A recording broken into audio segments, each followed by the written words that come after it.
Time to call to order the regular meeting of the, first time I've had to do that. Yeah, I wasn't sure what it was for. Okay, it's time to call to order the regular meeting of the McAlester City Council, Tuesday, April 23rd. We do have a quorum. I would like to ask Cliff House from Lakewood Christian to come and lead us in the pledge and invocation, please. Let's pledge the flag. I pledge allegiance to the flag of the United States of America and to the republic for which it stands, one nation, under God, indivisible, with liberty and justice for all. Let's pray together. Father God, we do thank you for our country, and we thank you for being a good God and for providing a good country for us to live in, a good city for us to where we can live. And I pray your blessing upon these city leaders this evening. Pray, God, that you would give them your wisdom and that you'd help them to make wise choices and make the decisions tonight that would honor you and be best for our community. So bless each of them and help each one of us to support them. We pray in Jesus' name. Amen. Amen. Corey, would you call the roll, please? Councilman Smith? Here. Stevens? Here. Reed? Here. Brown? Here. Harrison? Here. Pritchard? Here. Mayor? Here. We are on to citizens' comments on non-agenda items. Residents may address the council regarding an item that is not listed on the agenda. Residents must provide their name and address. Council requests that comments be limited to 5 minutes. We did not have anyone sign up tonight, so we will move on to the consent agenda. All matters listed under the consent agenda are considered to be routine by the city council and will be enacted by one motion. There will not be separate discussion of these items. If discussion is desired, that item will be removed from the consent agenda and be considered separately. The agenda tonight consists of A, approval of minutes from the March 23rd, 2019 regular meeting of the McAlester City Council. B, approval of claims from April 3rd, 2019 through April 16, 2019. C, consider and act upon ratification of the Code of Conduct for the City of McAlester, originally adopted October 27, 2009. There have been no changes to the document. D, consider and act upon authorizing the mayor to sign the annual engagement letter with Crawford and Associates PC for the period of July 1st, 2019 through June 30th, 2020. E, accept and place on file the McAlester Defense Support Association quarterly report. F, consider and act upon authorizing the mayor to sign an agreement between Oklahomans for Independent Living and the City of McAlester for funding in the amount of $24,000.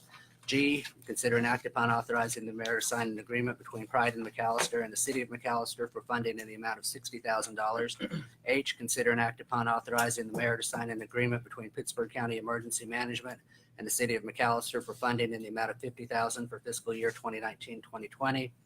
Concur with the mayor's appointment of Leslie Withers to the Stormwater Advisory Committee for a term to expire May 31st, 2022. J, consider and act upon a request for funding from Pittsburgh County Child Advocacy Center, the amount of $4,500. Would anyone like anything removed? Councilman Pritchard? D. D. Anyone else? Councilman Reed? J. Anyone else? I take a motion in a second to approve items A, B, C, E, F, G, H, and I. Motion, Councilman Smith, second. Vice Mayor Stevens. Any discussion? Corey, would you call the roll, please? Councilman Smith? Yes. Stevens? Yes. Reed? Yes. Brown? Yes. Harrison? Yes. Pritchard? Yes. Mayor? Yes, and the motion carries. Councilman Pritchard, on D. Yeah, and I need a little help with this question, but when we had the special meeting to accept the audit, I believe there was some talk about, and I may have the wrong firm, but Crawford and Associates about adding a clause to their contract that stipulated they produce the report sooner. Am I remembering that wrong? It may just be, okay. I don't know. Crawford and Associates are, they do not audit us. They're our consultants. And Right. so we keep those separate. Finley and Cook was the auditors. And Finley and Cook is the firm. Finley and the Cook is the gentleman one that that we presented. wanted to. Yeah, I remember him change. saying that maybe he was just using this as an excuse, but that part of the reason we were so, because I think we did it the last day we could, was that the report that he got from Crawford and Associates was delayed. Do you think that was correct? I think so. I mean, I well, think that's so, what he said. but do you think that's actually what happened? I mean, I don't know. I'm really just asking, if that was a concern, I would like to address that in this contract with Crawford Associates. If it's not, I'm fine approving this. And this is my only issue with that. We got that audit, or at least the council got that audit. I mean, so late in the process that there wasn't a lot of time for, I don't know if I would have had any meaningful input anyway, Well, but we have scheduled, we schedule a year out. So we have scheduled Crawford when they come and when they produce everything already. Okay. And so it has been put on the calendar and they know when they're coming here and all of that. But as far as the agreement, we didn't put it in the agreement. do you think Crawford would be willing to add some clause that, required them to perform by a certain date? Or if we I'm could sure they hold back would. payment or something like that? I'm sure they would. I mean, I personally would like to see that entered into I don't have the exact wording, but I'd like to have a clause like that entered into this agreement so that we could ensure that they perform this year, especially in light of last year.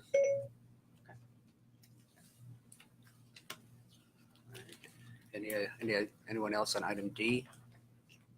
Take a motion in a second to approve item D with Councilman Pritchard's recommendation. Motion, Councilman Smith, second, Councilman Reed. Any further discussion?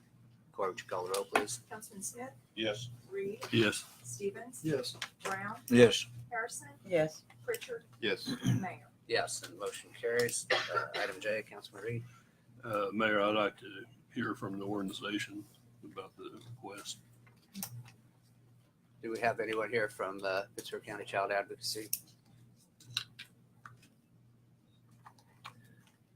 Councilman, Mayor, they were aware that this was going to be presented at tonight's meeting, and it was our understanding they were going to have somebody here, so something may have come up. Well, Mayor, since we can't hear anything, I'll go ahead and give you my comments. In the packet, there's actually two different requests in here. One dated February the 7th, where Mr. Brawley says they need $5,000 to do training, and I assume to meet their match for the grant, for their state grant. And now we're being told that they need $4,500 in order to buy recording equipment, which there's nothing in here about what they want to buy. There's no memorandum of agreement as to how the money would be spent and on what. And I'd like to know which other law enforcement agencies they've contacted to try to get funding. There's 8 city and county law enforcement agencies in this county. And I'd be willing to bet that they haven't contributed anything toward this funding, although I'm sure they're eligible to receive the benefits of this organization. And I want to be clear, this organization does provide good services. But just like other items that I've commented on, I do not believe that McAlester should be the agency that always totes the note for everything that comes along without even an attempt to provide or get funding from these other agencies who benefit from the same services that McAlester gets. So, and the fact that no one's here tonight, tells me something too. I can address part of that, but the original request on the $5,000 that they approached me and were talking to me about it, and I told them that asking us for something that is just a general fees for operation wasn't a good idea. That if they needed us to contribute to anything, they needed to have a specific item and a reason why they needed that. That's the change in those two. The rest of the things I can't address, but that was that they am just getting better information on how to approach their ask.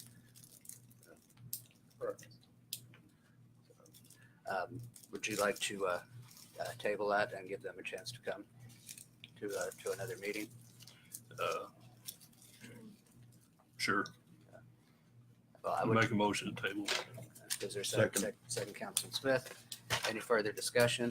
We will table it till the next regular scheduled meeting. If that's all right, Councilman Reed on this motion. That's fine. Any further discussion? Corr, would you call the roll, please?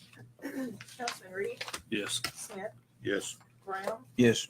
Harrison, Yes. Pritchard, Yes. Stevens, Yes. Mayor. Yes, and the motion carries. We are on to public hearing. All items, all persons interested in any ordinance listed under scheduled business shall have an opportunity to be heard in accordance with Article 2, Section 212B of the city charter. We actually have 4 tonight. So the first is a public hearing to provide information and answer questions pursuant to 62 Oklahoma Statute 859B3 regarding the proposed adoption of a project plan and creation of a tax increment financing district to be located in the downtown Main Street area in the city of McAlester.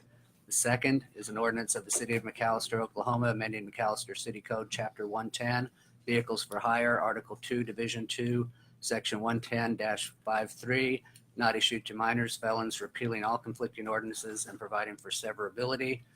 3, an ordinance of the city of McAlester, Oklahoma, amending McAlester City Code, Chapter 102, Traffic and Vehicles, Article 3, Operation of Vehicles, Section 102-112, Operation of golf carts on city streets, repealing all conflicting ordinances and providing for severability. And 4th, an ordinance of the city of McAlester, Oklahoma, amending ordinance number 2626, which established the budget for fiscal year 2018-19, repealing all conflicting ordinances, providing for the severability clause and declaring an emergency. Take a motion and a second to open the public hearings. Motion Vice Mayor Stevens, second Councilman Smith. Any discussion? Corr, would you call the roll, please? Vice Mayor Stevens, Yes. Councilman Smith, Yes.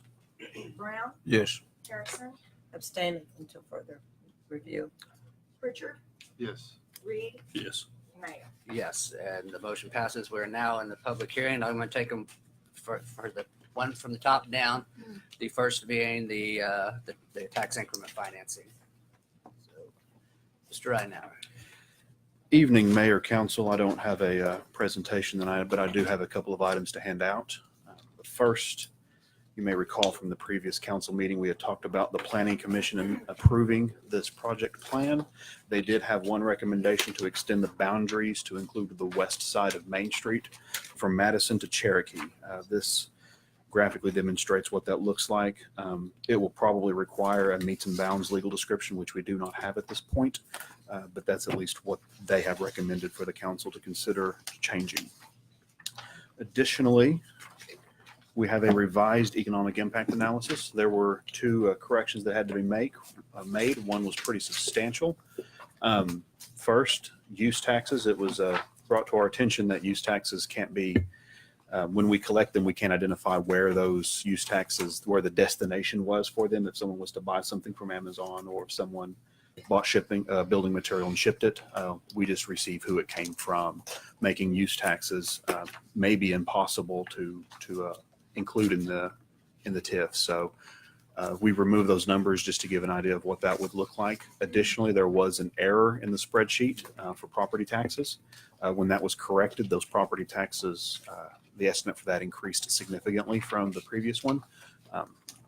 Just to give you a quick overview, the very last page. Again, the framework for this did not change, just the numbers did. So if you look at a 25-year summary of what this TIF district may potentially produce, on the lower end, the worst case scenario that we have given is a $7.6 million impact, or at least a potential gathering of sales and use and property taxes. Best case jumped up to 18.4 million. Again, we provided a range. We're not saying either of those is right. The answer may be somewhere in the middle, but we just wanted to make sure that y'all have that information for tonight's meeting. I'm here to answer questions other than that. Well, we'll probably, when we get to item 1, right now, since this is a public hearing, we'd ask the public if anyone in the public has anything to address on it. Sure. First come, first served. You bet. Thank you, Mayor, Council. My name's Randy Sonia. I reside at 1706 Redbud in McAlester. I've been a citizen for the past 50-some years. I have, don't be smiling up there. I'm old. I think I was your teacher. Really? 50-something? He was my teacher in high school. I put gray hair back when he had hair. I'm here to speak in favor of the TIF. I don't really know what a TIF is. It wasn't around when I was developing and building as much as I did. I did bring just a few of my taxes. So if anyone doesn't like taxes, I'm probably one person that doesn't, but it's a necessary evil that we have to live with. These are just the ones that increased this year in the year that we're in right now. So I would like to see our council be in favor of this TIF on the young people that have started to influx the downtown area. And I brought a list of them, and I don't know if this is all, I don't know if it's any of them, but Jeremy Beaver and Christy Beaver, Andy Miller and his and Jacob, the Grumwalds, Adam and Rachel, Zach Pritchard and Katie, Cully Stevens and Morgan, Madeline Sonyer, Bob and Karen Stovall, Christian Lloyd. She's been downtown forever, bless her heart. Jenny and Kirk Ridenauer, Brandy Snell, Brian and Kelsey Flynn, a new addition to our town. He's a professional pitcher for the Kansas City Royals. Royals aren't doing too good right now, so I shouldn't have said that. But he's invested in downtown. All of our local lending institutions are downtown. We're all living off of this ancient infrastructure. I own some buildings downtown. I have just replaced the sewer in that facility on in the 300 block on East Choctaw.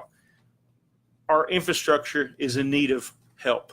When you have a major function downtown, the buildings back up, the sewage backs up. I want to commend the city on 2nd Street where my office is. The sewer line was replaced a couple of years ago. I have not had sewage in my basement again since that time. So it works. We need to invest back in our infrastructure. We need to invest in these young people that are investing in our downtown. The buildings are 100 years old plus. The infrastructure's old. It's worn out. It's decrepit. It's time that we put some money back in there.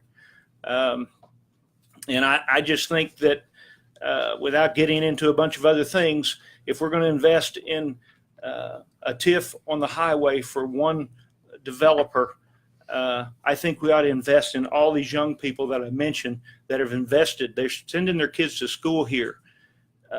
And as those buildings get remodeled and get repaired, their tax value is going to go up, and it's going to way cover any kind of TIF that we're doing, in my opinion. For instance, there was a building that sold on East Choctaw, I'm going to say 3 years ago for $30,000. The most recent sale that I could find was $175,000. So there's been a jump in value downtown already, and that's going to increase the tax revenue, the tax base that the city works off, and off the ad valorem tax that the schools work off of. So I don't think that it's going to hurt the schools in the long run. It's probably going to help the schools if we generate more ad valorem tax. And with the increase in property value, that's going to happen. I'll be quiet. My time's probably up. I'm in favor of it. Let's invest in our young people. They are our future. Thank you. Is there anyone else that would like to address it? In that case, we will move on to the vehicles for hire ordinance. Seeing no one on that, we will go to the operation of golf carts on city streets. Come on up.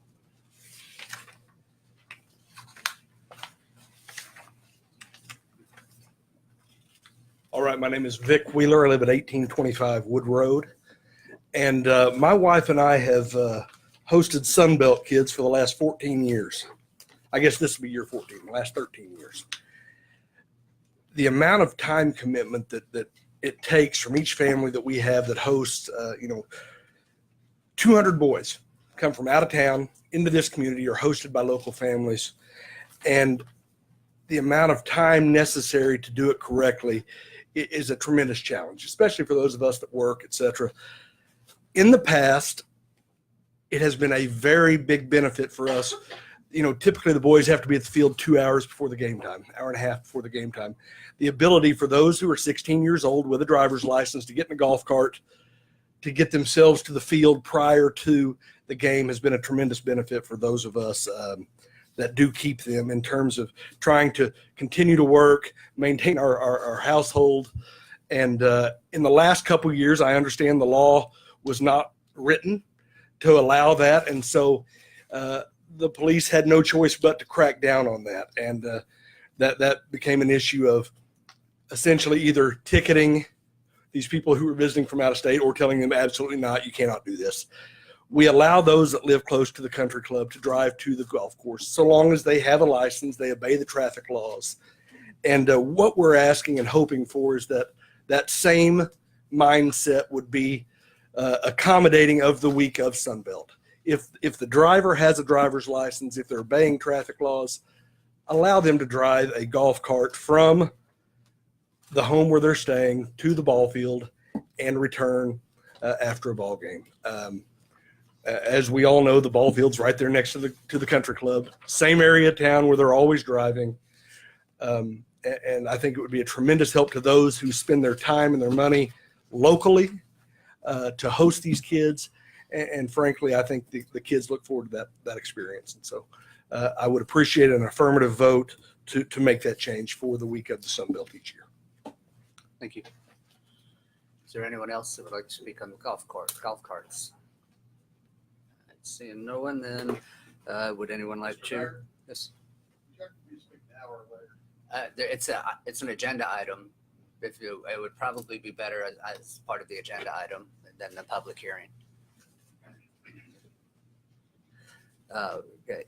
Is anyone wanting to address us concerning the budget? Seeing no one, I take a motion and a second to close the public hearings. Motion, Councilman Smith. Second, Councilman Reed. Any discussion? Corr, would you call the roll, please? Councilman Smith, Yes. Reed, Yes. Harrison, Yes. Pritchard, Yes. Stevens, Yes. Brown, Yes. Mayor. Yes, and the motion carries. We're now on to agenda item number 1, public hearing to provide information and answer questions pursuant to 62 Oklahoma Statute 859B3 regarding the proposed adoption of a project plan and creation of tax increment finance district to be located in downtown Main Street in the city of McAlester. We pretty well covered this in the public hearing, but if anyone has any questions concerning the TIF, this is the time to get information on for the TIF.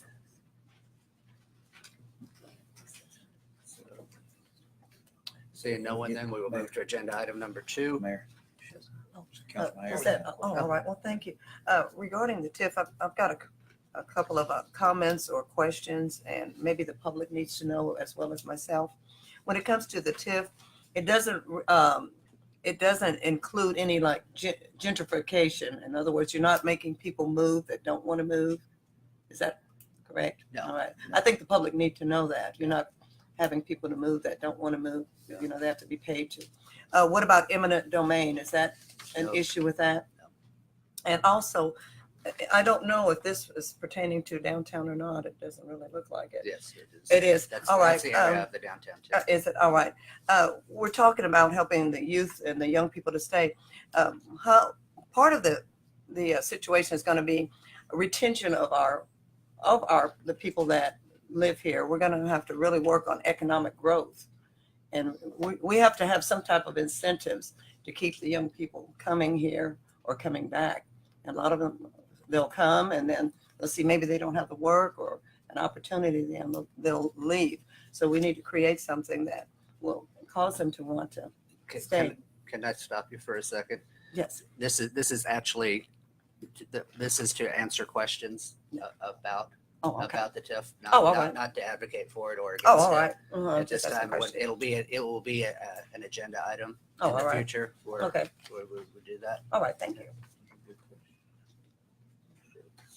Anyone else?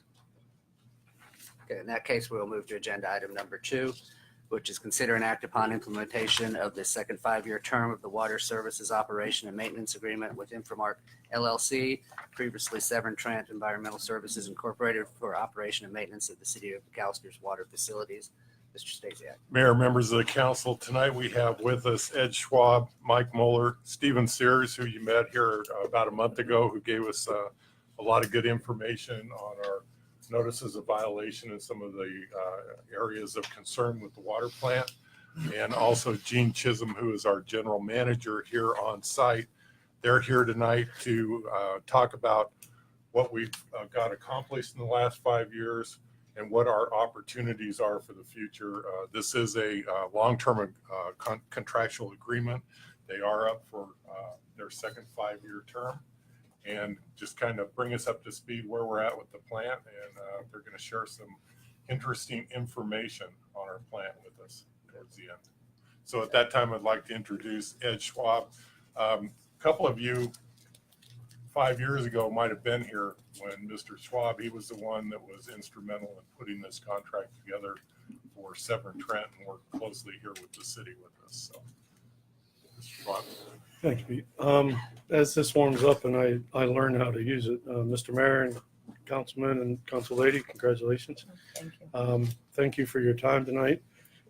As Pete said, in my previous role, which was identifying communities that were in need of the kind of help that we could provide and forming those partnerships and relationships, I take every partnership that I have as Vice President of INFRAMARK very seriously. But a little secret just among us, the ones that I start, I take very personally. It's like a child of mine. And I think Mr. Stasiak will attest to the fact that I've paid pretty close attention to our folks here. My primary role now is, as Vice President, is to simply make sure that we have the best people available and that they have the resources, support, tools, and training needed to provide the level of service that we all expect. And I'm here to tell you that between Mr. Moeller, Mr. Sears, and Mr. Chisholm, you have some of the best folks in the industry working on your water treatment plant. We are very proud of the work that we've done in the last 5 years. We're proud of the work that we're doing today, and we're proud of the ideas and plans and approaches that we're developing for the future that we want to share with you. So with that being said, I want to hand most of this off to Stephen Sears, and then afterwards I can answer any questions that you may have.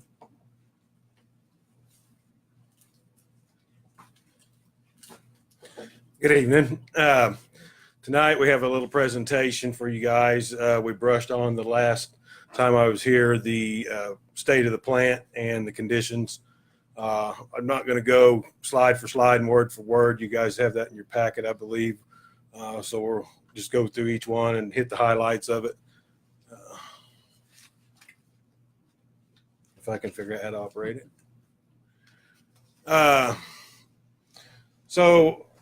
The partnership benefits that we bring to the city, we have a list of them here.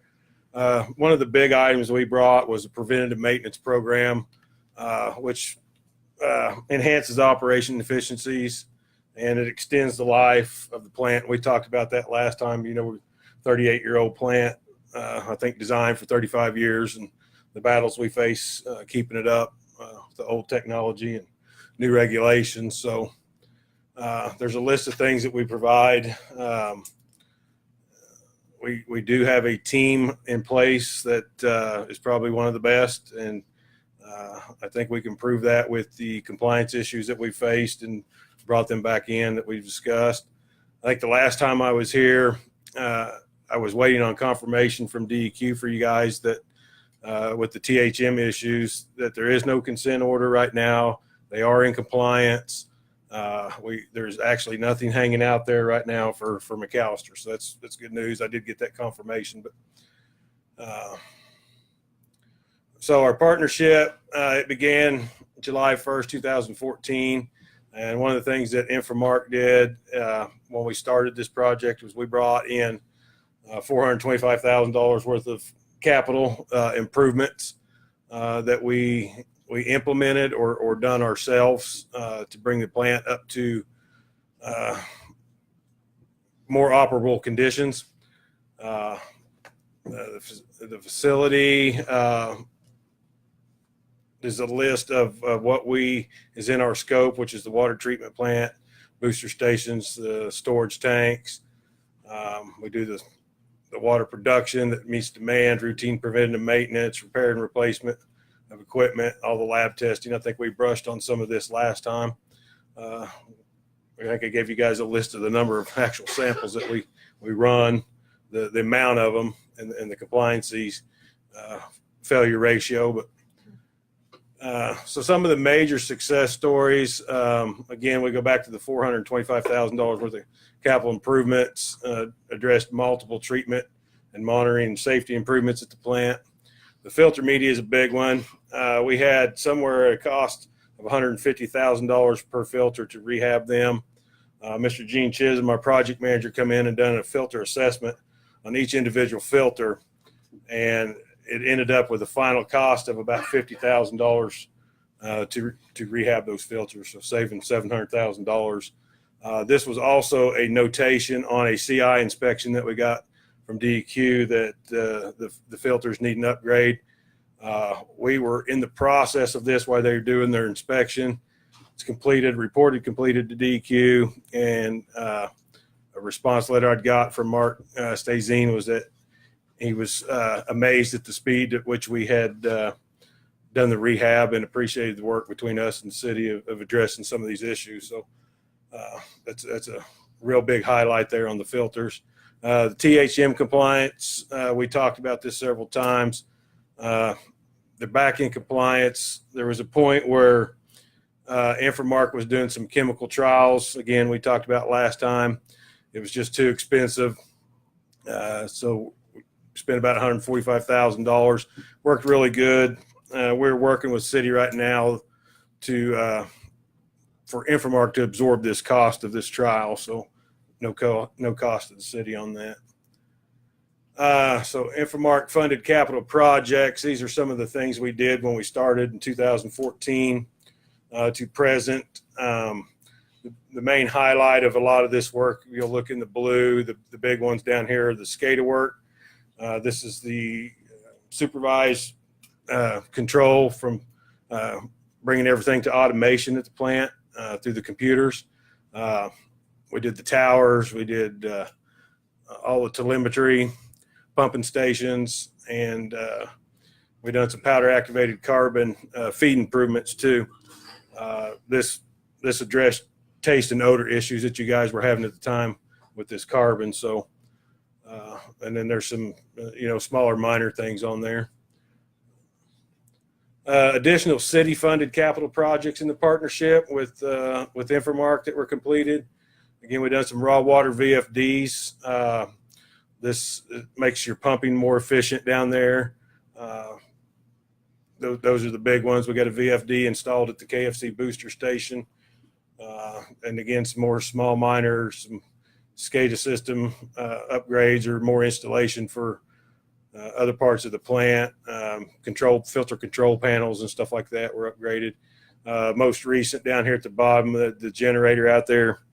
It's a small project, but didn't have a catwalk around it. And anytime anybody needed to work on it or something, they'd have to lean a ladder up against it. So very unsafe, but there's a catwalk installed around it now. So it looks really nice.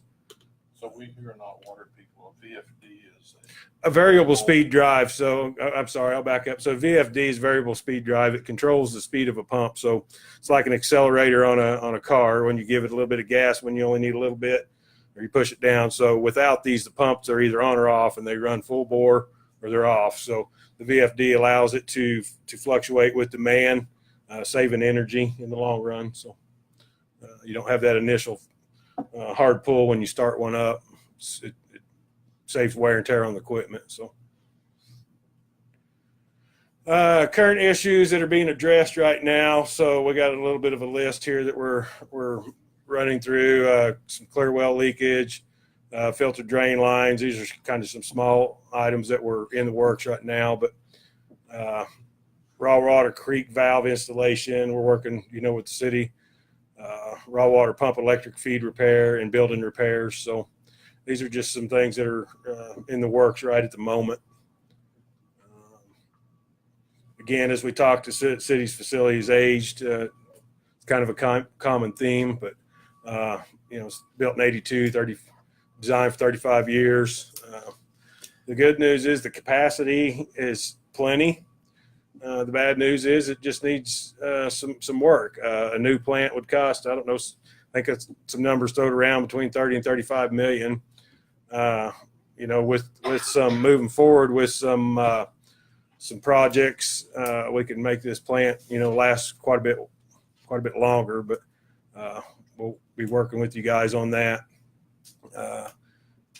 The 15 to 20 years, I don't know. I mean, just depending on how we look at it, what actually gets done, how it gets pushed out. But again, the preventative maintenance has already been implemented by INFRAMARK. So here's a 5-year CIP, and this is just a draft. Should put that in red up there, but draft recommendations, what we would look at. A comprehensive long-term asset management plan. This is something that needs to be put together no matter what happens to extend the life of the plant. Raw water transmission line, clear well, and these numbers are not exact. We didn't, go out and get bids. It's just kind of an estimate of where you would be to get some life out of the plant.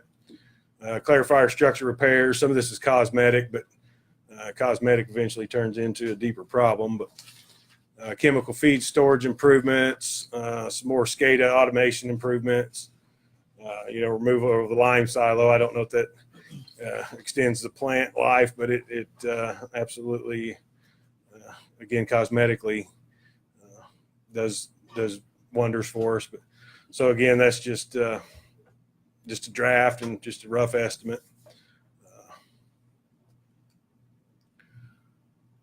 So summary moving forward, the proposed modifications, we'd begin working with the city staff on a 5-year capital improvement plan. Potential offerings to be finalized with the city, the comprehensive long range assessment management plan, and CIP support and oversight. It's any capital improvements we'd be supporting and having oversight on, and program management and actual project completion at a savings to the city. So that's the end. I know that was fast, but I know you guys have a lot on your agenda. So if you got any questions, fire away. I have a question. I noticed on one of the things it says that you're putting in a new chemical. Well, what type of chemical is that? Because, well, we'll be honest, we can't drink the water. So Okay. we're having to purchase our water. Well, so it's just So what type of chemical it's just are an upgrade to the current chemicals that we use, a new feed building, because the current ones are dilapidated, and there's really no backup to any of the pumps or stuff like that if something happens. Some of the chemicals don't have what we call a overflow containment, Mhm. and with the design of the plant, you probably haven't had a chance to tour it yet. There's No. really no feasible way to put any kind of containment in those particular feed buildings. And, some of the construction standards say that, we have to have these containments in case a tank bursts or there's a leak or something. So that's just an upgrade to, along with keeping the plant's life going for projected amount of time, that we stay in compliance with the construction standards or regulations of DEQ. So there's a lot of little different things going on there. But Well, what is causing the water to have carcinogenics in it? so at this time there's not really. So we do a disinfection byproduct sampling, and this is I know you wasn't here for the last council meeting. I've done a presentation, but so in short, we use chlorine gas to disinfect the water. And when it comes into contact with organics in the water, it creates a byproduct. So disinfection byproduct. So those are known to be carcinogenic in certain numbers in certain cases.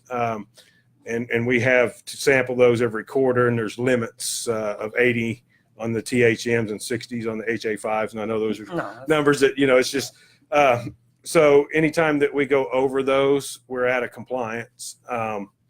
And it triggers these letters that you've seen.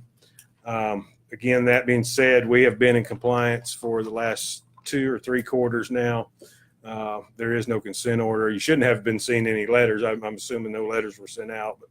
But, so, INFRAMARK has been working with the city to determine. It's been one troubled area out by Stephen Taylor, and it's, and I've got to go back to my first presentation. We need to work on that flushing because, we're coming up in the summer months, which the hotter the temperatures are, the worse these numbers get. But so we've narrowed it down to that one troubled spot, and then we've got to work with you guys to get a flushing program going. So unfortunately, we have to notify the whole town, not just the area where this happens. So everybody gets the same letter, whether you're drinking that water out there or not. So if it makes sense. I won't take up too much time. Are you aware that the parks and places like that, we can't even drink the water? They're all sealed. That parks are not ours. We're Oh, just all right. strictly Okay. treatment plant. Well, I mean, there's no water that we can drink. All right. And then the other thing, is it okay? Ask this other question. Are you a corporation? Do you have shareholders? No, we do not. Thank you. Ms. Harris, Go ahead. if I could, Ms. Harrison, I'd like to address the issue about drinking of the water. There are areas of town that have poor water quality, but I can tell you that what's being produced at the plant meets all requirements. It is perfect. It is pristine water. The problem that we have is then we're pumping it into 50, 60, 70, 80-year-old pipes in the ground that have infiltration into them, and they have sediment built up into them. And the problem is the infrastructure that we're pumping to everybody's house and into everybody's neighborhoods. That's where we're getting into a problem. The plant itself is doing phenomenal at this point. It's our infrastructure. All right. And you've been doing this for 5 years, did you say? Oh, I've been doing this for No, I mean almost 30. Oh, for the this state. particular company. Yeah, we've been with you guys for 5 years. All right. Thank you. Yeah. Appreciate it. I think it's important to point out as well that the bad test is coming from a one specific area, and it is barely bad. I mean, I think is it 0.80 or 0.85? Yeah, 0.8 is the limit, and we're like 0.8 and 0.81, on those high ones. So we're right there on the line. Again, I got to go back to the working with the city on flush, and we can get rid of that problem. Well, and that point was out at the Stephen Taylor Industrial Park. It wasn't even in. Correct. Yeah, in the the city. residential areas are all below limit. So at the sample sites that we test. So. Thank you so To, much. to clarify a little bit, what happens Yes. is the treatment plant is not designed to remove these TTHMs. It happens when the chlorine comes in contact with the other constituents that it takes care of.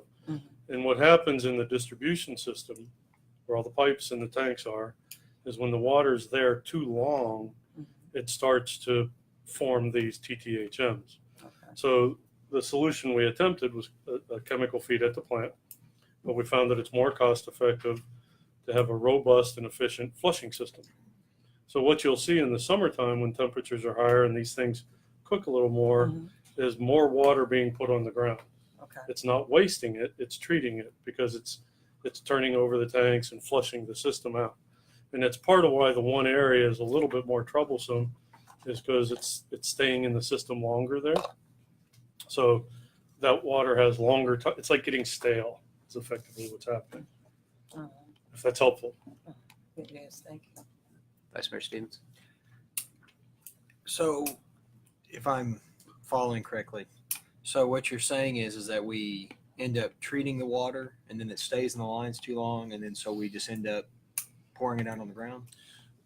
And it's very common. I mean, it's called that's I'm trying to understand. But it's a flushing program. So when it either sits in the storage tanks too long, because you want storage for when a plant goes down or there's fire issues, but people aren't using as much water, then it starts to build up in the system. So it's very common in cities to have a robust flushing program. Some cities have dead ends in their system. One solution is to loop your distribution system a little bit so the water's always flowing. So there's different issues that happen in the distribution system. And realistically, water treatment doesn't end at the fence line of the plant. No, It ends at the tap where you drink absolutely, it. Absolutely. So that's where we want the good water to be. But if I'm understanding clearly, then, and I get what you're saying, and I understand there's more issues here than an old water plant. There's lines that it all goes through. So if we treat it and then it doesn't get used fast enough, and then we end up flushing it, doesn't that just cost us a lot more money? Well, and that's part of why we analyzed using a chemical that worked very well in Claremore, where Uh-huh. Stephen also works, at the plant to eliminate the creation of these TTHMs. But it's determined that the cost of the chemical is higher than the cost of flushing. Okay. So we think flushing will be the most cost-effective way to avoid that. Okay. Then another question I just had was on the Summit Ridge pump station. That's something that's the ward that I serve as second ward, and I've gotten, Pete knows, because I've called him at 1 o'clock at night and 6 o'clock in the morning because I'm getting blown up as well with issues there. Is that having to do with the pump equipment, or is that having to do with the lines? Because it seems like it's been a mixture of both. It has been a mixture, and I'll let them address it. Every time that we have low water pressure, a lot of times that pump doesn't start automatically. And until we hear word that it hasn't started, then we can send somebody out and we can manually start it.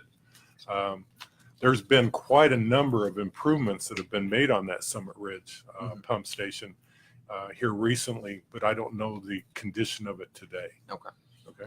This is Gene Chisholm. I'm Gene Chisholm. I'm the project manager here in McAlester for INFRAMARK. And to address your question about Summit Ridge Pump Station, when I came here, there was a pressure demand station.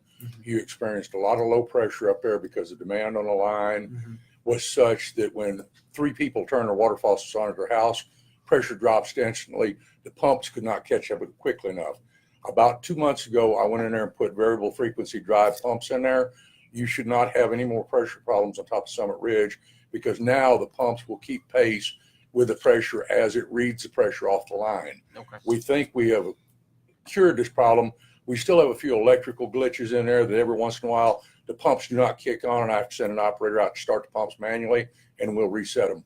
But the problems at Summit Ridge should be pretty much cured at this point because we've done everything mechanically possible now to bring a station up to modern standards. Okay. Thank you, sir. Certainly. The analogy we've been using is it's like having an older car. I'm into older vehicles. And when you get one that maybe hasn't been maintained before Pete came on and we came on, there was a lot of issues at the plant. You had worse water quality issues. You had more equipment failures and problems out there. So we came in, we brought a lot of resources, fixed a lot of things. You saw a summary of it. There's about 8,000 things we do every day that nobody knows about. So we're fixing the car. The car was designed to last about 30, 35 years. It's older than that.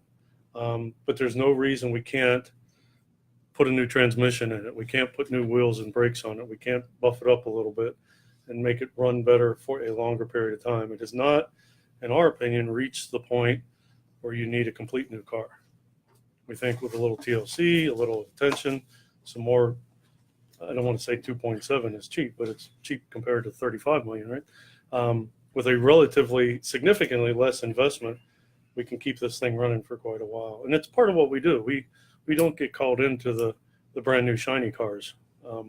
We get called in to fix problems, and these guys have really been stellar at it. I have a question on, because where we get our bad test is where the most volume of water is used in the city at the industrial park. So it doesn't seem to be like flushing would be the problem because there's constant movement in that water because of the industrial park. Is there heat stratification in the towers possibly where the warmer water's floating on the cooler water coming through and causing turbulence? I'm just a VP. You got outside my pay grade. I'm going to go back to the expert. We talked about that last time in my presentation. So we were looking into how that is actually fed. My Steve's not here this evening. He has probably more of the answer. It seems like that's the most used area, but when we look at the tower on SCADA, that tower is not moving, so we're not actually getting any turnover of that water. So, like I said, we're still working on the actual cause of why that is out there. So, whether it's the stagnant water in the tower, but I think there's mixers in those tanks. But in that example he just gave, if the water's being used more, now we got the inverse problem. It's not using the tower. Right. So now your buffer is kind of being bypassed. And there's solutions that we can bring for that. Once you kickstarted me. Councilman Pritchard? I have a question about capacity. this slide says we're currently at 35% capacity. So how many, you measure it in gallons? Millions of gallons. How many millions of gallons are we producing a day? We're rated at 12 something, but we kind of Yeah. smiled at that this morning. We're producing about 3.5 to 4 million a day.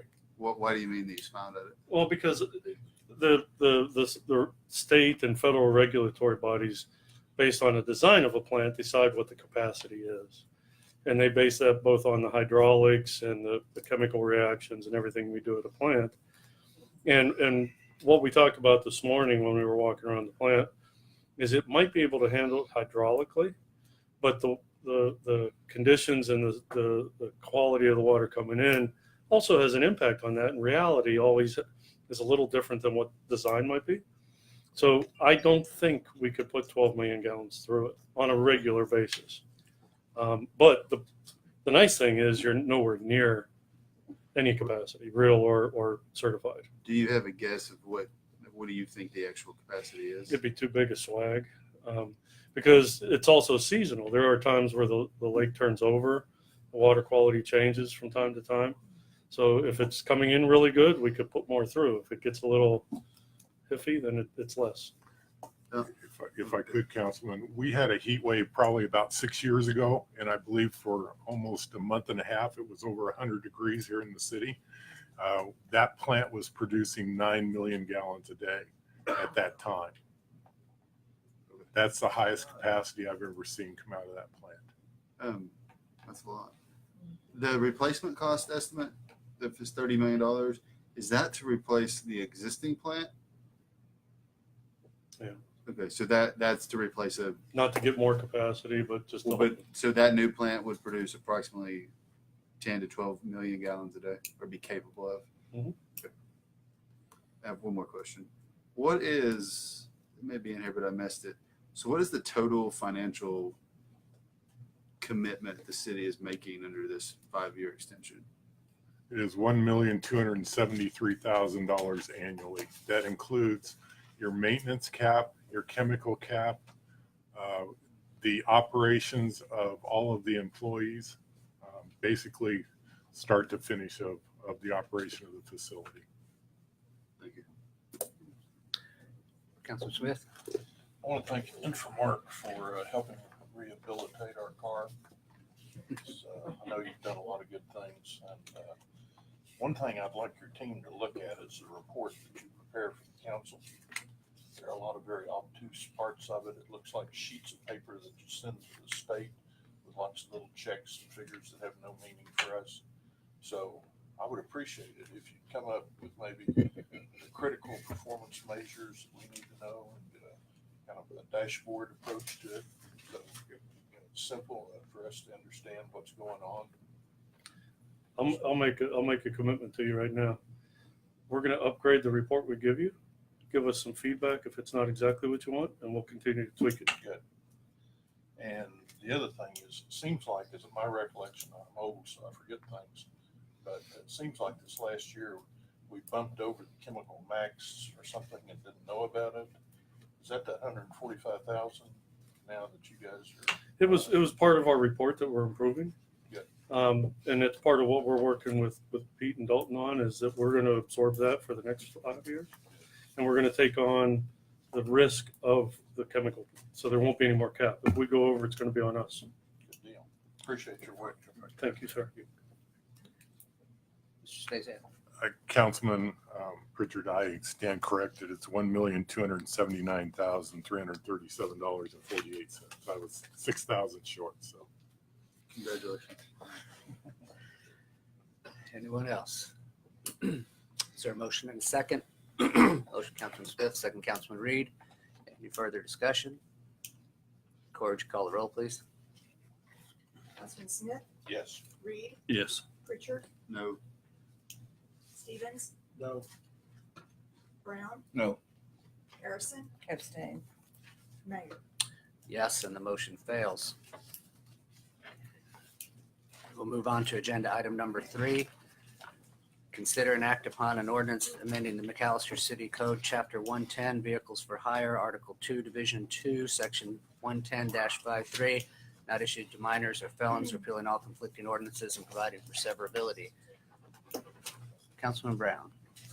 Yes, sir. I ran into some people that have had some felonies that are operating in like cabs and those type of vehicles. And some of they've had convictions, not major, but way back 18, 19, 20 years ago. So telling we look at it, trying to get them where they can at least make a living. I don't know, with the cab and, but it has to be a long-term conviction. And I believe it's stated there that they didn't want if anybody had any kind of sex offender conviction, they can't qualify for this. No sex offender and 5 years after completion of the sentence. Yeah, and some of this came about. There was actually an individual that had a felony 28 years ago that was trying to get a cab license and couldn't because of our ordinance. So this was cleaning it up a little bit and giving people a chance after they've paid their debt and the reasonable period of time has passed. And Chief Wanzik.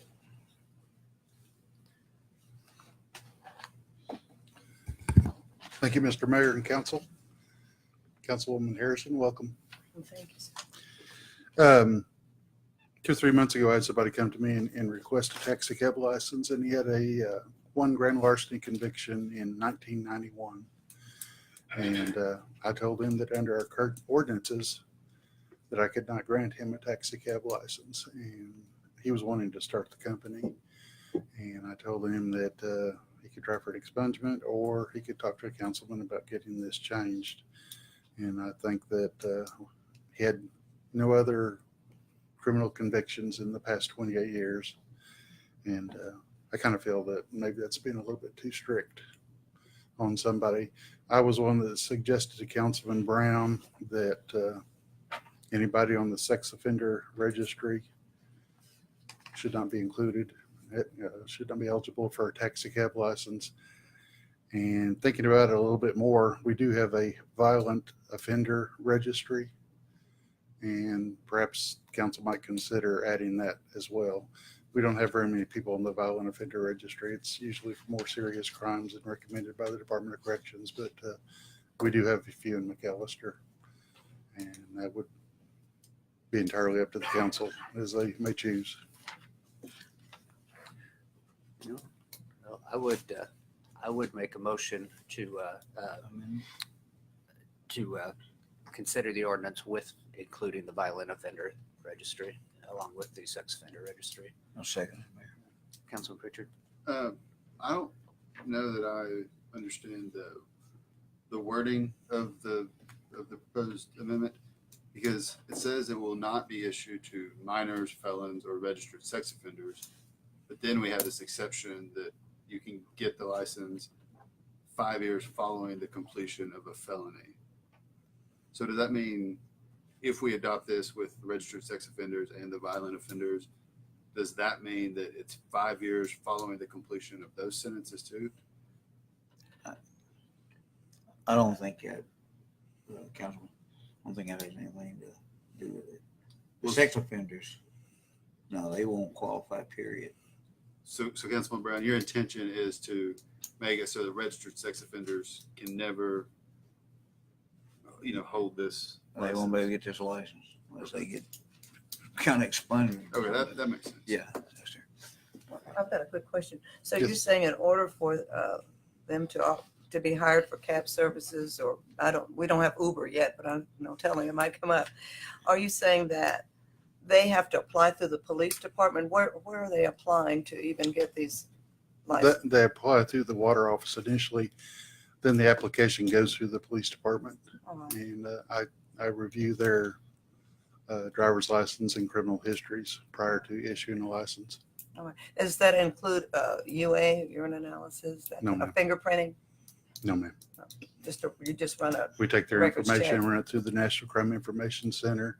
Also run it through the state of Oklahoma's criminal records. All right. Do you go outside of the country, or is just the No, ma'am. nationals? Just national. Any other comments, questions? We have a motion and a second. Corey, would you call the roll, please?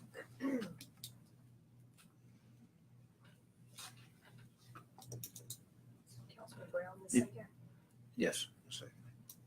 Councilman Brown, Yes. Smith, Yes. Stevens, Yes. Reed, Yes. Harrison, Yes. Richard, Mayor. Yes, and the motion carries. We will move to agenda item number 4, consider and act upon an ordinance amending McAlester City Code, Chapter 102, Traffic and Vehicles, Section 102-112, operation of golf carts on city streets, repealing all conflicting ordinances, providing for severability. Is this yours? Mr. Mayor, on number 3 as well, there was providing for severability emergency clause Was as it? well. Okay, I'm sorry. I looked and saw the severability. I didn't see the emergency. Oh, I'm sorry. Just severability, excuse me. All right. So anyway, we're on 4. I think this one's yours, isn't it? That's me. Okay, I'm tracking now. Sorry. We've heard from several different people this evening. This is something I've been called on during the time last year and the year before that, and after discussing with the city manager and then hearing from a lot of the constituents in my ward, I thought that this might be something that we as a council should tackle, and allowing them to drive golf carts to the Sunbelt Classic and back. I took the exact ordinance that we allow people on the streets of McAlester on currently right now and just tried to basically amend where we could have it be driven to the Sunbelt. The same rules apply as they would as anybody driving golf carts on the city streets, and I would ask for consideration to hear from the council now. I know Chief Wansick, you were asked to address this earlier, so I'm going to call you up. I didn't look at ordinances near or around this ordinance. I'm not necessarily opposed to this ordinance, but I would like your consideration to add a section that requires golf cart operators to abide by any ordinance or traffic law that may be, through their nature, be applicable to the golf cart. We don't want them busting stop signs, or if Vic's golf cart souped up, we don't want them speeding down the road or anything like that. Sure. Good decision. I'm sure his is lifted anyway. Anyway, I think that would be a prudent move. And I would absolutely support that. I have a quick question. Are any of the vans or buses available, like for instance, cats that could transfer, that can transport the students from one place to another? Or would that be? I think the problem with that is they're spread out Oh, they're quite a bit. different Yeah, there's locations. a couple stay at this house, a couple stay, and they all play at different times. Oh, all right. Is this also going to include, like, a lot of the bigger cities, they have those, I guess you could call them like scooter type things, you know what I'm talking about? No, this would be is strictly strictly golf. dealing with the golf carts. All right, Yes, ma'am. all right, thank you. Look at- who's Mark? Here. You guessing that you'd want to come? Yeah. Councilman Reed? Oh, sorry. Mayor, I oppose the ordinance. I oppose the underlying ordinance. I never liked this ordinance. Frankly, I don't believe that golf carts have any business being on our city streets. I've passed around a handout. I just Googled golf cart injuries and fatalities, and what you see here is some of the things that I found. And you can look at it at your leisure, but some of the statistics from 1990 to 2006, there was a 132% increase in injuries. Nearly 150,000 people were hurt in golf cart accidents during that time. Each year in the U.S., about 15,000 golf cart related injuries require emergency care. 40% of golf cart accidents involve a person falling out of the cart. And it just goes on and on. And, the very first thing is something that happened here in 2017 in Cherokee County, where some girls were out riding around in a golf cart and lost control of it, and it flipped over on them and hurt them pretty bad.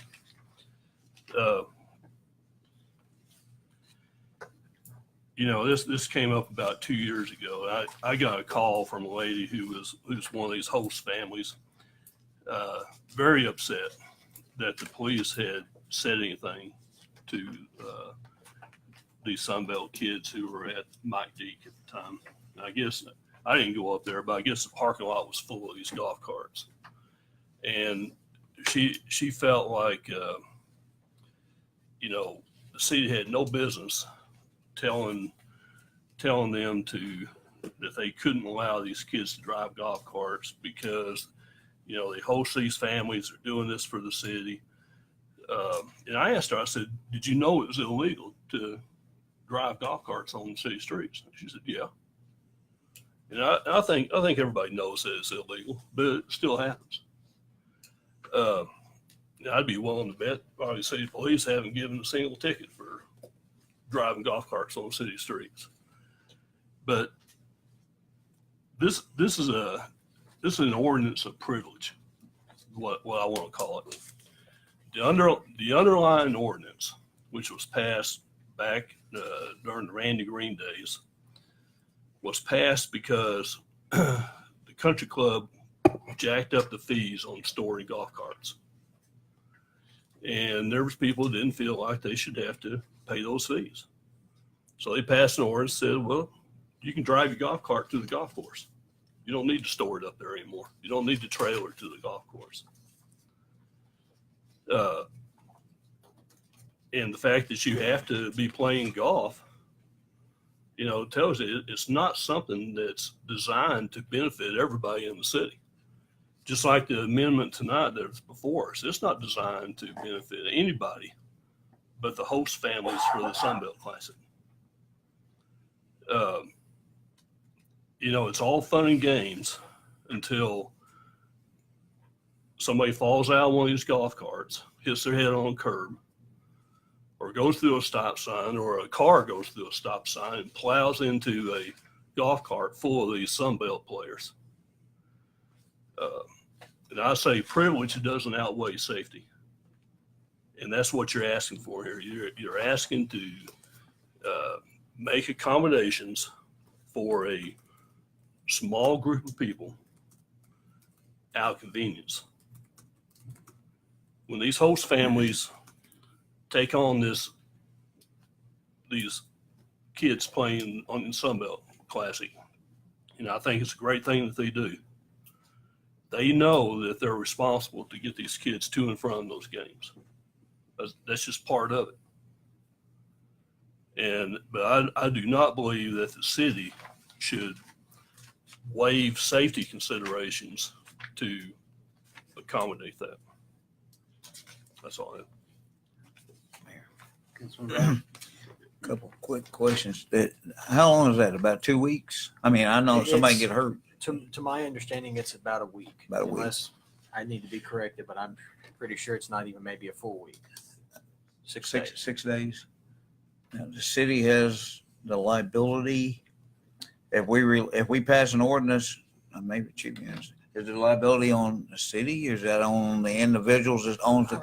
I would say this is. I would say this is probably a question for the city attorney. Oh, okay. Well, I'm looking. Maybe I'll try to put on my hat that, and I would say that there should be nothing more. City, so it's covered. City carries liabilities. Well, another thing too, and I don't know.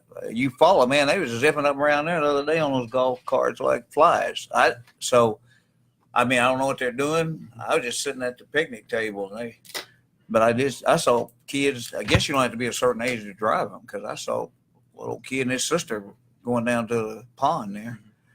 So I don't know. Well, I didn't check it. But. And this is something in to address some of the things that Councilman Reed brought up too. That's why I wanted to amend what we have already put in place for a number of years. It wasn't a matter of trying to redo it. It wasn't a matter of making it okay for a 10, 11, 12-year-old or someone even, God forbid, younger driving on our city streets. They still have to have a valid driver's license. They have to drive during daylight hours.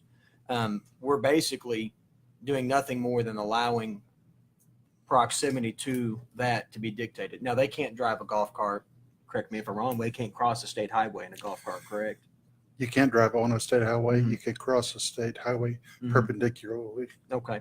So even with all that, and then going through here and looking at the ordinance and what it is, it's just a simple amendment. The good thing I like about us as a council and things like that, if we amend this year and we allow this and it becomes an issue and we hear from Chief Wanzik and the rest of the policemen that it's gotten out of hand and there's a huge problem, we can just as easily bring it back before it and get rid of it.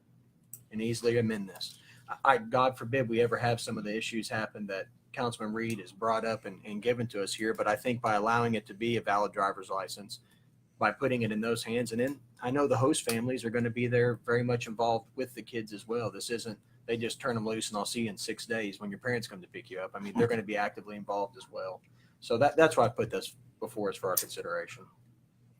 Oh, were you gonna ask Yeah, the host families are the ones taking on. I have a the question. Absolutely. What would it take to make this, I don't know if it'd be another amendment, for the drivers to abide by the traffic ordinances? What would it take to do that We would just make the motion. you would with it, make a just like motion and then, oh, Chief Wanzik suggested, which I completely agree with. I think that makes the most sense. okay. Councilman Pritchard. To speak a little bit to safety, clearly there's a lot of people being injured. There's a lot of golf cart accidents, but I will say, there's a lot of vehicle accidents too. More than 5.5 million in this country, roughly every year. So I think the real issue here, or the underlying issue is we have to have streets that are safe enough for our children to walk on, for golf carts to drive on, for cars to drive on.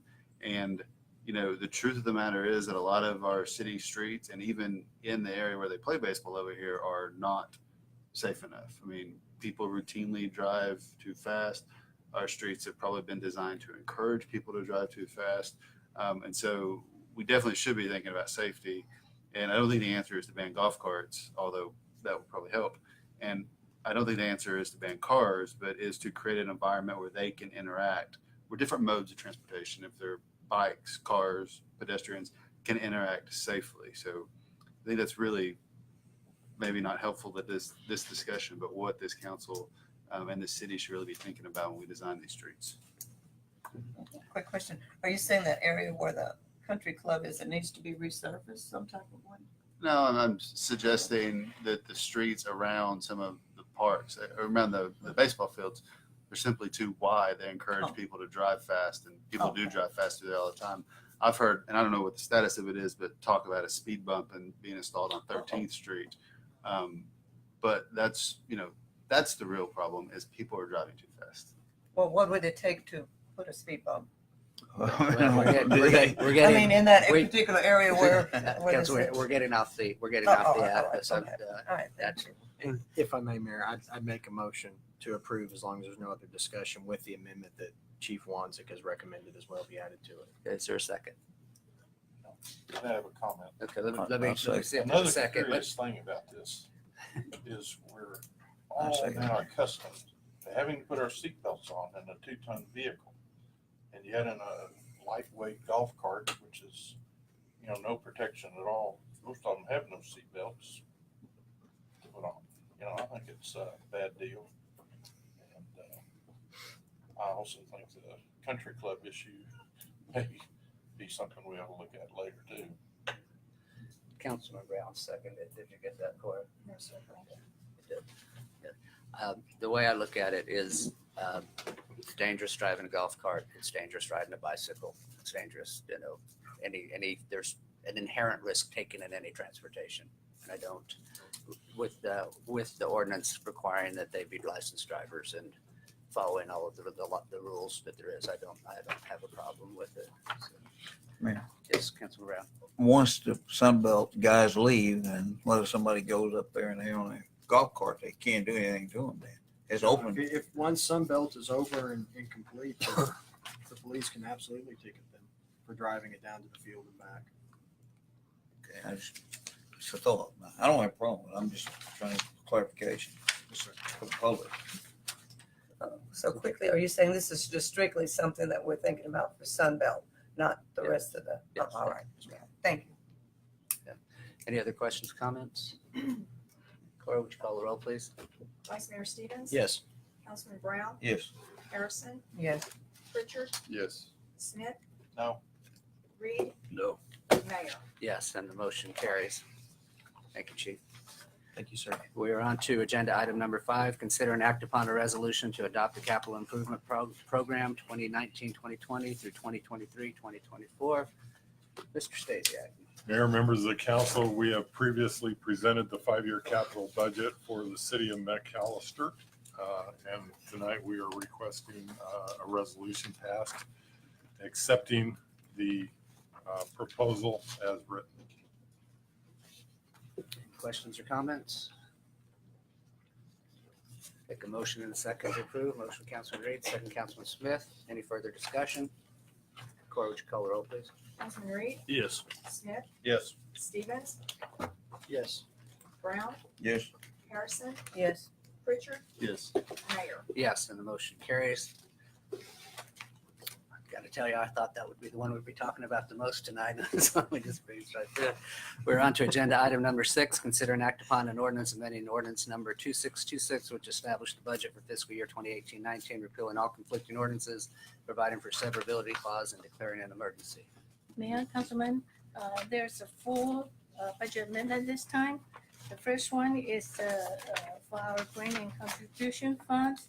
This revenue, this is all from the donation, and there's a 3 donation, and we appropriate this donation money to the pickleball courts, to the Cal Albert and 2nd Street Island, and the last one is a streetscape project.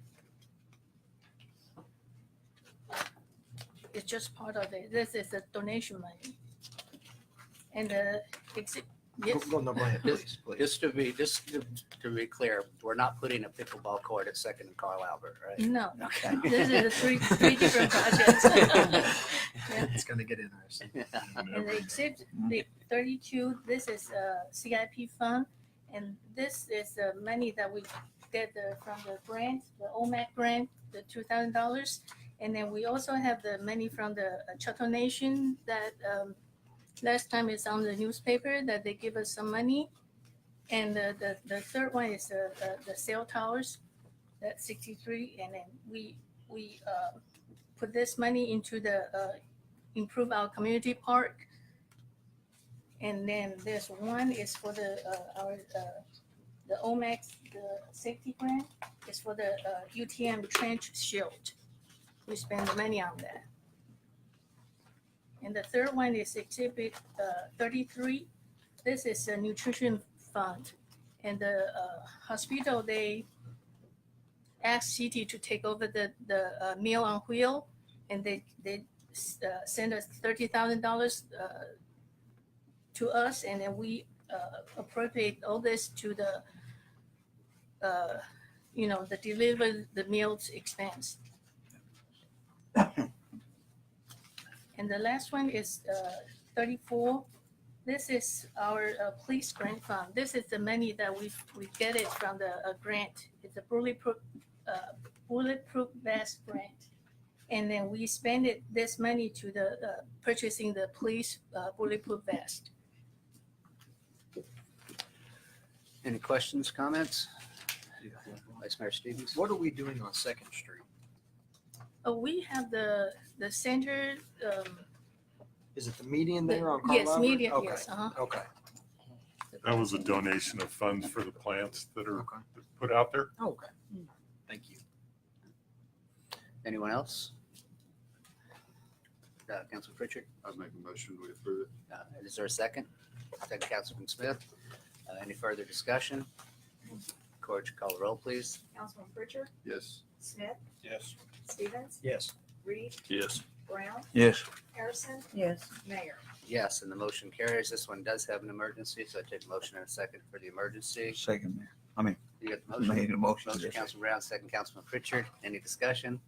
Corey, would you call the roll, please? Councilman Brown, Yes. Pritchard, Yes. Reed, Yes. Harrison, Yes. Smith, Yes. Stevens, Yes. Mayor. Yes, and the motion carries. We're on to agenda item number 7, discussion and update on financials.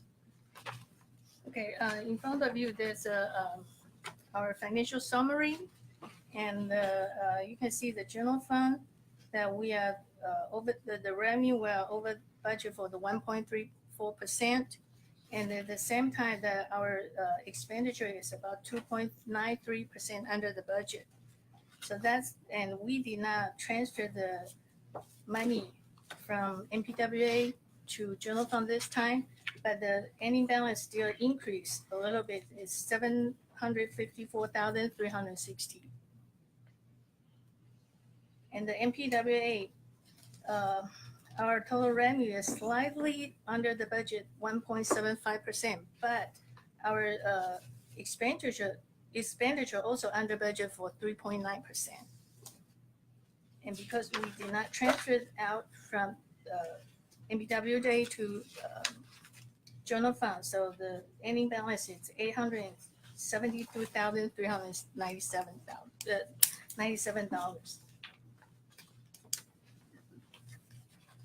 And the next graph is our sales tax revenue. And this sales tax revenue, I already put the April's revenue in it. And you can see that the 9 out of this 10 months, our revenue keep increasing. So this is a good sign. I hope we can continue to do that. And the next page is sales use tax. It's similar that we can see it slightly growing. And the last graph is MPWA revenue. It's for the water sales, for the residential and commercial, and the water district and the wholesale.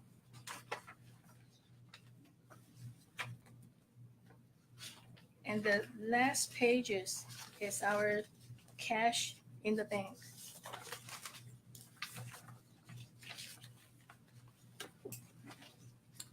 Anyone have any questions? Thank you very much. Thank you.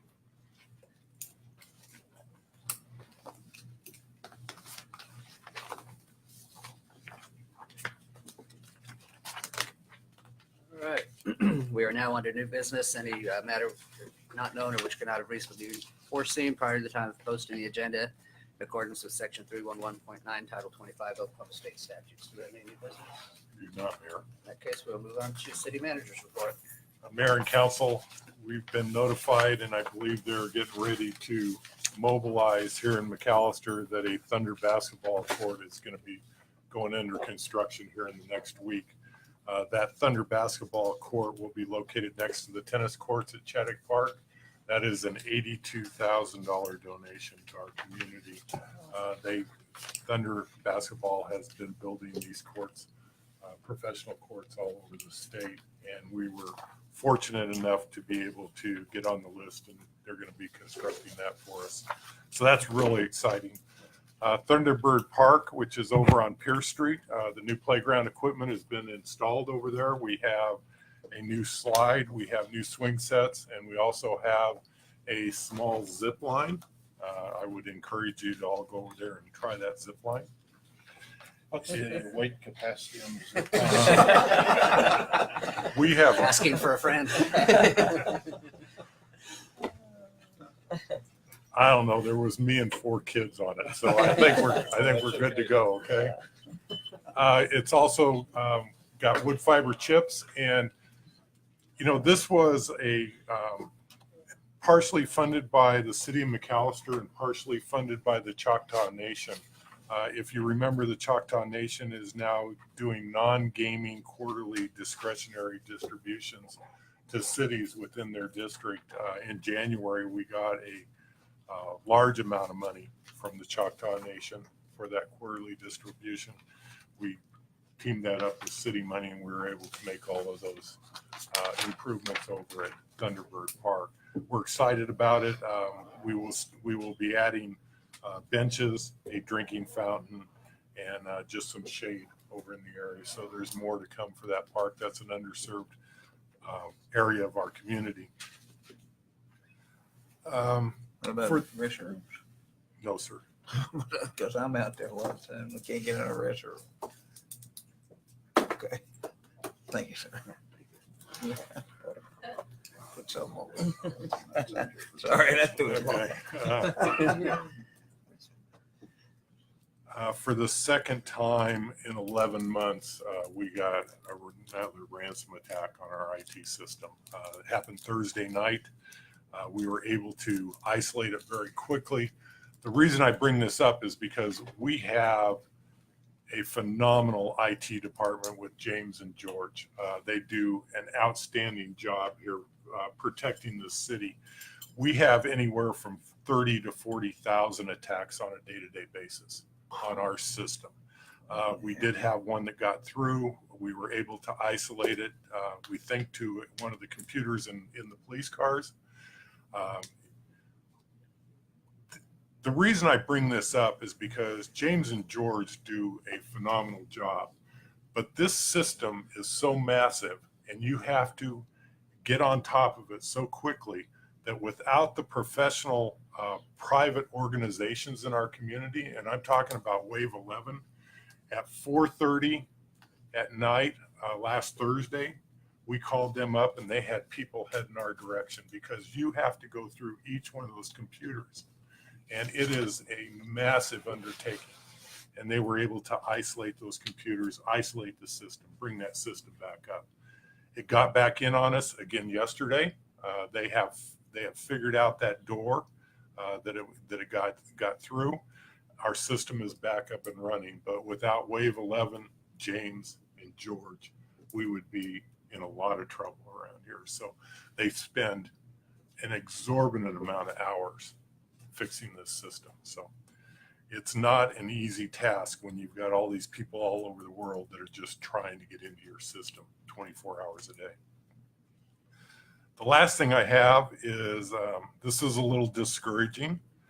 We opened bids for the downtown streetscape project. And that bid, we only were able to receive one bid, came in $146,000 over budget. We are meeting with our engineers on Friday, and we're going to look at areas that we may be able to cut back. We're going to see what the opportunities are, and we will be bringing you a proposal at the next council meeting. But right now, we are upside down $146,000. That, Mayor, that's all I have. All right. We're on to remarks and inquiries by council. Councilman Smith, Vice Mayor Stevens. Councilwoman Harrison, glad you're here. Thank you, sir.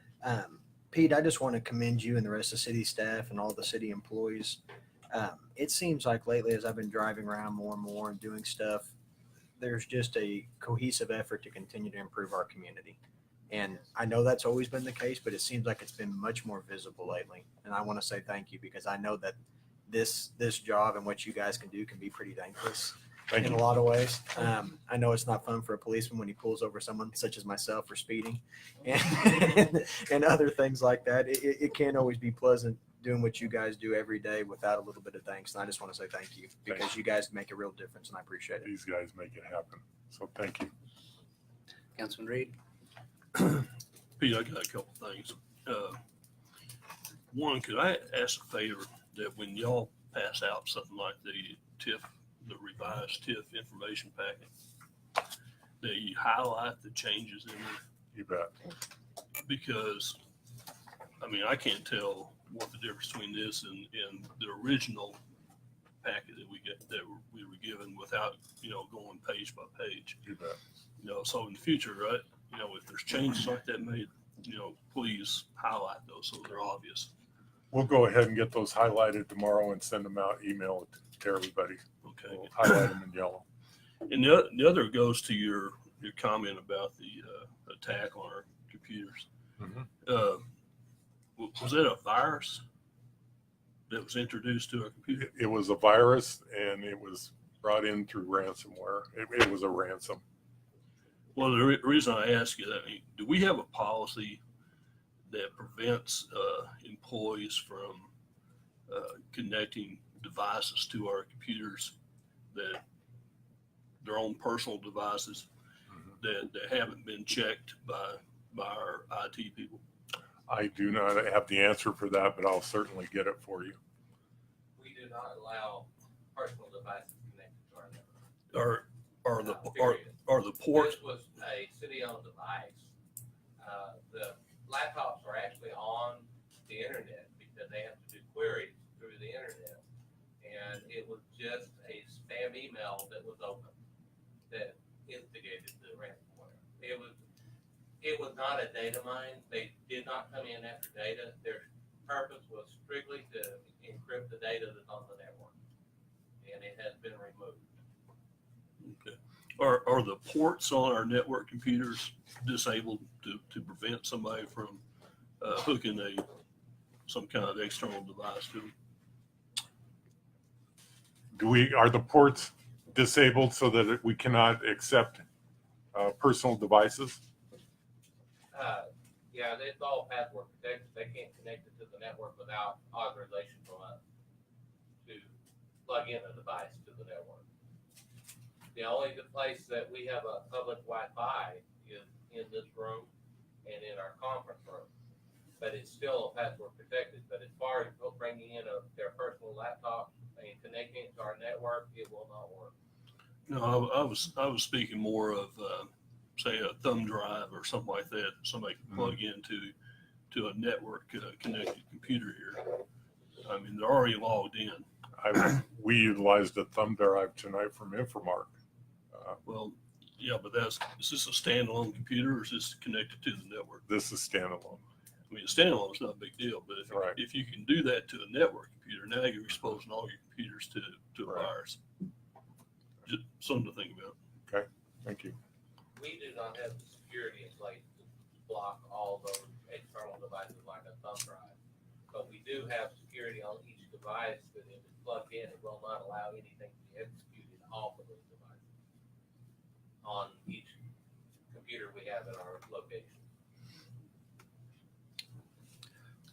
This was strictly a spam email. Let me click on the link on it. And since the computer was connected back to the network, it allowed that virus to transmit through that connection. We have changed some security protocols and closed a couple ports that were allowing that. It shouldn't happen again. I hope, but the hackers are always out there trying. So eventually they may find a way around it. But we'll keep on trying to prevent it from happening. Generally over a 14-day period, we get almost 8 billion hits a week. I mean, over a 14-day period, 8 billion hits on our network of people trying to hack into it. And that is not uncommon at any location. Our firewall is doing its job. Our virus scanner is doing its job. It's just on occasion something happens. And the way we protect this is through backup integrity, trying to keep our backups up to date and doing backup daily. Councilman Brown? Well, yeah, I've already told Ms. Harris, welcome, but as you can see, once you get your first check, you've made it. Thank you. I look forward to it. You'll enjoy it. I think you'll enjoy yourself. Councilwoman Harrison, this is your opportunity for any comments or anything that you would have.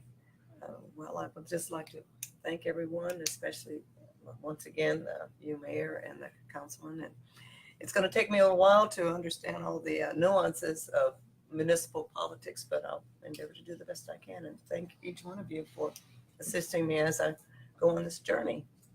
I can assure you, if anybody on this council will be willing to help you at any time. Thank you so much. Councilman Pritchard?